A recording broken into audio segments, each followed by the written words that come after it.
Pinoy Boulevard, one-stop shop. Dito mo makikita ang iyong hinahanap. Madami-dami ka din na pagpipilian. Iba't ibang disenyo ang iyong masisilayan. Sigurado lahat dito pang diinan na pamorma. Presyo ay pasok sa iyong panlasa. Bisitahin nyo na to mga tropa, kung gusto nyo ng maangas na pamorma. Motus Battle League, Sagadsag, Pinas Astig, unang para, Southern Tagalog, quarterfinals. Magingay tayo para sa parating natin. Siyempre, so magpasalamat sa Bunny Ranch sa pagpapayaram ng venue, sa Crown Manila, Ian Angeles, Pastry Vapor, sa Bado Boutique, kay Team Kaaway, Pinoy Boulevard 2.0 dyan sa Taiwan, kay Madam Erling Xiao, sa Blacksmith Jewelry, syempre maraming salamat. At sa mga iba pang tropa na nakasuporta sa atin live at online. Shoutout sa Pinas Astig, unang bara, Barangay Astig, yan. Check nyo lang yung social media nila. Ito, quarterfinals ng Pinas Astig, Southern Tagalog sa kanan. Galing pa ng General Trias, Cavite, mag-ingay para kay MJ. Let's go! MJ, shoutout sa Henley, sa Young Guys, sa trabaho, sa bungalow, sa girlfriend ko syempre guys, siya Ina May Balaoro. Sa kaliwa naman, galing pa ng Lipa, Batangas, mag-ingay para kay Rick Hinaro. Hello fellas, Barao sa Inside, kay Shadow, Aston Supply and Demand Clothing, City 5 Gape, tsaka kay Coatsy. Yun, nagkointos kami, nanalo si Rick Hinaro, pinili niyo mauna sa MJ, unang banat para kay MJ, Pinas Astig, unang bara, pakinggan natin. Yo! Game! Game! Ngayong quarters, mukhang dito na rin magkakasubukan. Dahil ulit. Ngayong quarters, mukhang dito na rin magkakasubukan. Dahil matagal na itang minamatarik, pes sa wakas ngayon tayo maguhulugan. Di nyo nakukutuban? Palakasan na ng kapit. Pumili kayo ng inyong pupustahan. Kasi pangakong ilalaglag ko to sa bracket para ulo niya ay aking tutungtungan paakyat ng semis. Total wala ka na rin kwenta. Yung mga linya mo hindi na makahiwat makasugat. Paano yung gamit mong ballpen paubos na tinta? Kaya nga mahina na yung sulat, wala na sa'yong nakakagulat. Kahit ibalik mo pa yung dating Rick Hinaro, hindi na yun mapipilit padukha. Mananatili ka nang nasa bottom tier at may tattoo na 2001 sa mukha. Oh, may 2001 sa mukha oh. Oh, may 2001 to sa mukha. Ano, para masabi lang na gangster cap? May tattoo siyang numero sa noo pero wala siyang bilang sa battle rap. Kasi bakit? Kinaangas mo ba yan? Para sa amin pa iarap? O baka piniplex mo lang talaga kung anong taon ka pinanganak? Pwes ako tatapos sa yung trip. Pagputok ng baril, mawawala na tong ganid. Tapos yung dugo niyang dadanak, gagawin ko pa yung ink upang sa kanya ko magamit. Pagkatatatuan pa kita sa pacer, at para lang din classic, kasi kung sa kanang noo mo, meron kang birth year, sa kaliwa naman death anib. Kaya yung tattoo mo naglagay sa'yo sa panganib. Pero mas pinili mo yan kaysa sa ikabubuti mo. Pesaluin mo yung bala na sa akin galing, kaso hindi na muna sa 45 kundi sa usi ko. At lalong hindi ko to papatawarin. Kahit pa nga nagsusorry to. Kasi alam mo namang mamamatay ka kapag gumarap sa akin. Bakit hindi yun yung tinatak mo sa kukote mo? Woo! Tapos nagagunburst pa yan. Pwes papakitaan kita ng mga grabing hit. At total shooter din naman ako sa malayuan. Pwede mo rin akong tawagin Dick. Kasi yung chance mong mabuhay napakababa. Lalo na pag kinalabit ko na aking trig. Makikita nyo siyang lieg yung tama na parang si Charlie Kirk. Kasi yung parang si Charlie Kirk. Kaya kung usapang punches tsaka gun bars, hindi ka pa qualified. Parang tinapat nyo si Rocky Balboa at Rambo dun sa bida na forced to fight. Para ka nag-suicide. Yung bilang ng tama mo, mga 4 to 5. Kaya kukulangin yung 29 ng Batanggenyo dito sa dala ko na 45. At bago ko tapusin yung lines ko, Pard, gusto lang itang testingin. Magsubukan tayo sa bat. At saktong may round 2 tsaka round 3 pa ako RH, mag-ubusan tayo ng shot. Let's go. Yo! Yung 30 nga nalulong sa whites. Di ako nauga. Nakipagpaluan pa dun sa yawa. Hindi ako nabata. So it means hindi rin ito yung MJ na magbibigay sa akin ng tama. Motos G? Wala nang intro pa. Di ka magaling, di ka malakas, mukha kang audience na humihingi ng fan sign.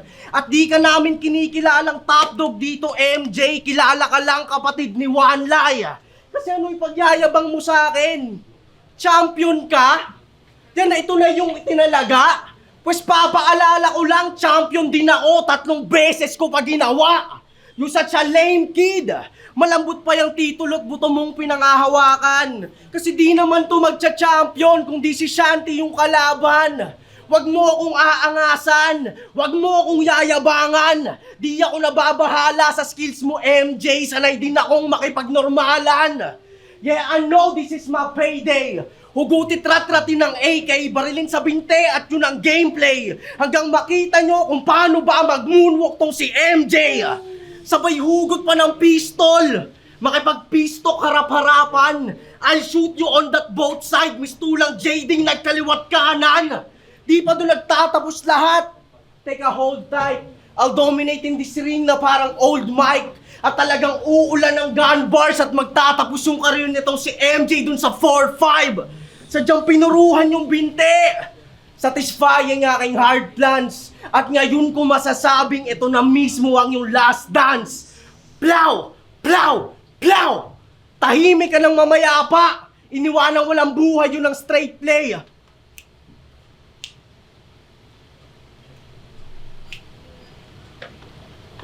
Sadyang mananahimik ang lahat ngayong iniwanan kong lawit dila tong si MJ. Time. Kala ko totoo. Joke lang pala. Yo! Pinagmayabang pa siya ng champion siya 3 beses.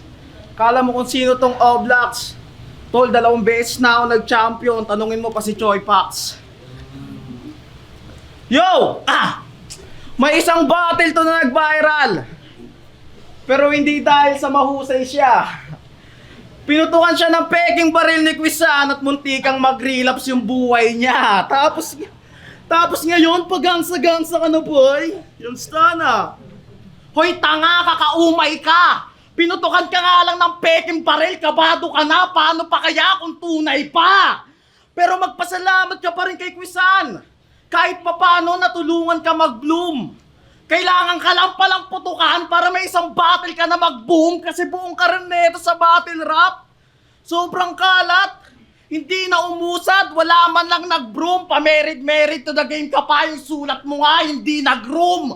Tapos imiksik pa talaga sa sunugan sa kumu. Di naman nagpakita ng nice fight. Gusto pa magpasikat kay Poison, ayun pinaulanan siya ng highlights. Tinagtad pa ng punchline, binakbakan lang niyang whack guy. Nagmukha siyang panda kay Moko Jin kasi nilagyan lang siya ng black eye. Woo! Pero champion din niya nasunugan, di ba? Pinlex niya pa nga eh. Champion niya nasunugan sa Asbagan. Kaso nga lang yung laban scripted, naka ng hanip. Paano yung kalaban niya sa finals, pangalan Boy Sanib, halatang awit. Para magkatitulo lang sa battle rap, okay na sa kanya kahit pangalan magkabahid. Pwes panoorin mo kung mag-champion sa Pinas Astig na walang pandadaya na gamit. Kaya tong RH, wala yung hassle, yan ang inyong tatandaan. Dahil ngayong langung-langu ako sa battle, paano pa ako niyan tatalaban? Nakakabitin lang yan. Di aabot sa lalamunan, hindi pa to pangpasagan. Kasi alam nyo namang lahat kulang yung isang RH, kailangan nyo tong dagdagan. Pwede na yung Alfonso. Para mas maangas, wag na si Manoy. Bakit? Anong silbi pa ng RH kung mas malakas tama ni Makoy? At kung ako makakapalitan mo ng shot, dapat pagsisiyan na boy. Pagkat ako'y tipsy na rin sa bar at lip cram naman magmaoy. Oo, maoy. Kaya sa battle, may madadamage. Makikita nyo siyang basag-basag after at di na matatakpan ng bandage. Kaya sisihin mo na si Kuya Paulo kung ba't pinaranas sa'yo savage. Kasi alam niya namang maoy ako sa ganto, binigyan niya pa rin ako ng RH. Proud na proud. Kala mo ang lakas nitong talangkat pabaya. Pinuna mo pa yung Boy Sanib, yun nga may iba-ibang katauhan, di umubra, ikaw na normal pa kaya. Lumabas pagka-bitter niya kay Aubrey. Nang dahil lang sa battle mga sikreto ni Lahad. Kung tingin mo naging malakas ka dun MJ, tingin ko sa'yo doon walang bayag. Porque naunahan kang umangat ng tao, sa panghi-hate ka na babad. Ironic na tinawag mo siyang Magdalena, but until now ikaw tumababa ang lipad. Pwes ngayon natin subukan yung pagkalalaki mo. Mababaliw to sa kada tama akin niyang tinitiyak. Ulo niya mabibitak. At huwag kang mag-alala Aubrey dahil si Boyet naman ang masisibak. Kaya pagtatambulin niyang utak ng mabahala, lubha kang makulata. Sadyang sa bunbunan pinuruhan tong si Boyet niya yung ganap na sa ulo magkatama. Oo, sa ulo siya may tama. Paano ko nasabi? Dahil may linya tong kahit may goal ka sa pangalan, maaabo sa sulatan kong pang Kendrick Lamar. Wow! Akala ko pa naman ang tindi at tila malalim yung pasabog. Pero kung hihimayin nyo yung tot, sablay kasi si Kendrick di naman nagtatagalog. Sobrang wak ng punchline, out of context, tas magkiklaim na Kendrick. Aba sobrang LTJ. Sige sa'yo na yung sulatang mala Kendrick, basta yung sa'kin DNA. Kasi MJ, na ang tanging skill set mamersonal at gumawa ng mga peke lang na kwento. Daig pa chipipay na marites sa kakaputak ng storyang kabaduyan lang ang konsepto. Oo, pwede mo akong husgahan at mag-imbento ng mga kwento sa tao. Pero para sa akin, mas kabaduyan na bigyan ka pa ng break sa mga paandar mong wala naman sa metro. Sa mga paandar mong wala naman sa metro, oo yan ka lang MJ. Kaya huwag ka nang humiling na lahat ay kayang abutin. Ngayong may rules yung battle rap, sa tingin mo, ngayong may rules yung battle rap, alam kong wala ka nang kaya pang gawin. Di ba magaling ka mambola? Pwes di yan uubra kahit tumawag pa ng tulong o daanin pa sa ugong. Dahil kung nabobola mo yung mahina, pwes di mo mabibilog yung ulo ng marunong. At bilang pakonsuelo, dito sa duelo, na pride at ego kadalaban, base sa bolang kristal ay kamatayan at pagkasawi ang iyong kapalaran. Time. Grabe ang angas. Kala mo kung sinong bully. Nox, pinagtatanggol ah. Siguro crush mo si Aubrey. Yo! Ngayong huling ikot na ng battle, dito ko napapatumbahin to ng one hand. At mukhang hindi naman nagpapas si RH, papasaluhin ko to ng last shot. Round 3 game. Simulan na natin yung brutalan. Mabibingi ito sa gunshot. Pagkat ako'y mag-aalapoli ngayon kasi I'm the best shooter of hot shot. Saktong business din namin yung bilyaran. Kaya malabong mabad shot. At sa sobrang linaw ko rin pumitik sa battle, parang tong mad shot. Oh, paulit-ulit na ba yung rhyming ko? Pes wala akong pake kahit maumay kayo. Sa dami ko pa naman pinakawalang shot, ewan ko na lang kung mabuhay pa to. Kaya what's up though fellas? Tulungan nyo na si Ricky Naro, yung nagpipiling na main act. O kaya magsumbong ka na sa kagrupo mong konyo, yung nagnanakaw ng linya kay Tayrak. At lalong pwede rin kay Jabo. Kung gusto niyang sumunod at mag-payback, pakisabi na rin parang wala siyang lahi na hapon kasi mukha siyang mongoloid na K-pop. Yung tos, di ko na idadamay.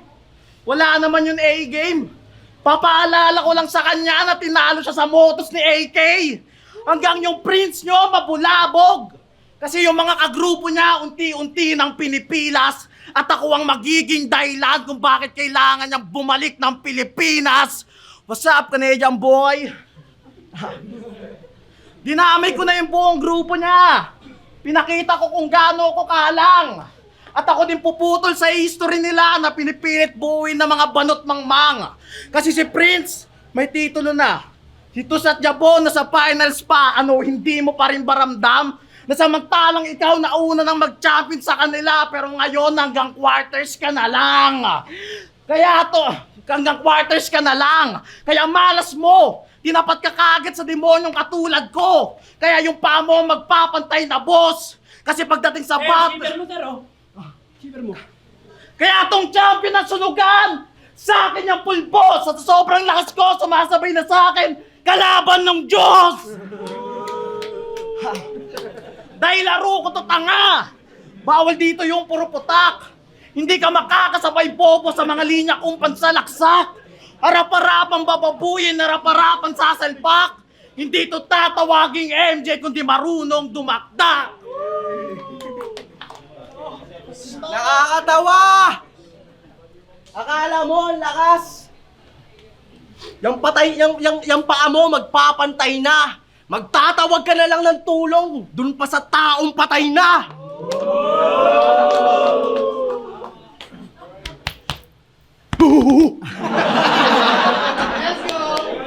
Tingnan mo tingnan nyo pataba ka na ng pataba.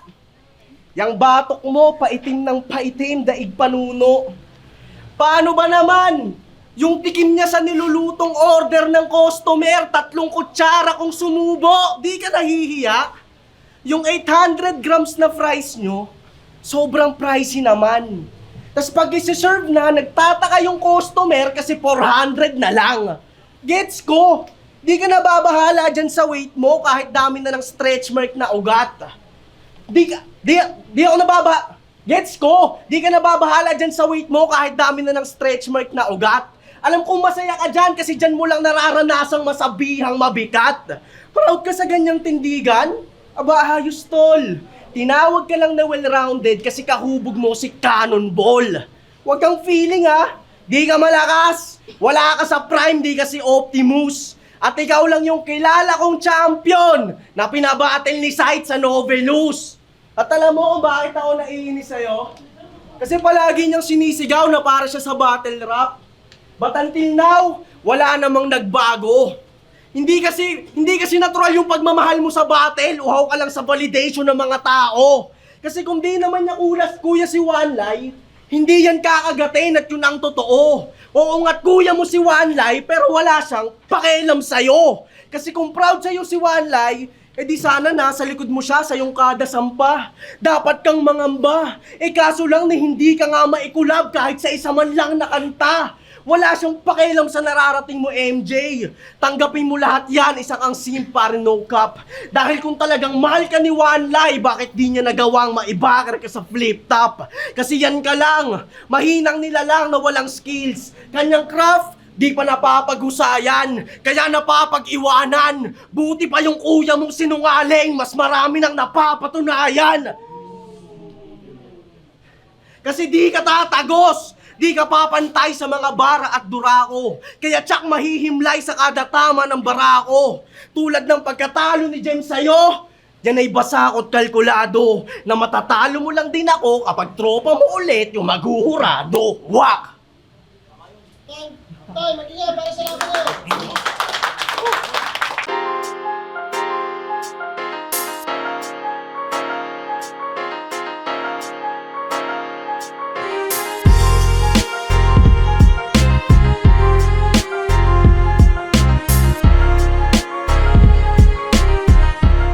Motos Battle League, Sagadsad, Pinas Astig, unang bara, Southern Tagalog quarterfinals. Kung nagustuhan niyo, mag-ingay pa kayo sa Venus. Yan MJ versus Ricky Naro. Siyempre gusto ko magpasalamat sa Bunny Ranch Grill House and Resto Bar. Dito lang yan sa Bacoor, Cavite. Along Aguinaldo Highway, sa ibabaw lang yan ng Ropali, malapit sa SM Bacoor. Sa gitna siya ng Niyog tsaka ng SM Bacoor. Yun, gusto ko magpasalamat sa Soto, Crown Manila, syempre, tsaka Toyoware, maraming salamat. At sa mga tropang sumuporta sa atin, happy anniversary sa Motos Battle League. At ayun, ang boto ng Urado, mag-a-advance sa ating semifinals. Mag-ingay, 3-0, mag-ingay para kay Ricky Naro. Shoutouts kayo! Ayun, shoutout sa lahat. Yo, MJ, bawat sunod. Shoutout sa mga trabaho kay Chef Jom, kay Chef Densyo, kay Mamesel, kay Sir Ian, kay Warren, kay Kuya Ronald, kay Tijingel, kay Kuya Eddie, tsaka syempre sa girlfriend ko, sa Hendy Siang, guys.